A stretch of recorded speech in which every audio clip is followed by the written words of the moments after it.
এখন কি করি? ওকে এখন জড়ায় ধরলে সমস্যা হবে না তো? না, জড়ায় ধরলে যদি আবার ঘুম ভেঙে যায়?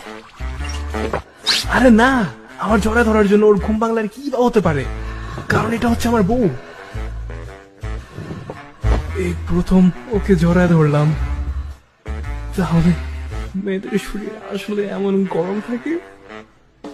আর এত জুস ঘ্রাণ আমার মাথা কাজ করতেছে না। এটা কি শ্যাম্পু নাকি চুলের ঘ্রাণ? আয় হায় রে, ওরে তুলা! এখানে তুলা আছে নাকি আবার? ভাই রে ভাই, এইগুলো অতিরিক্ত হইতেছে।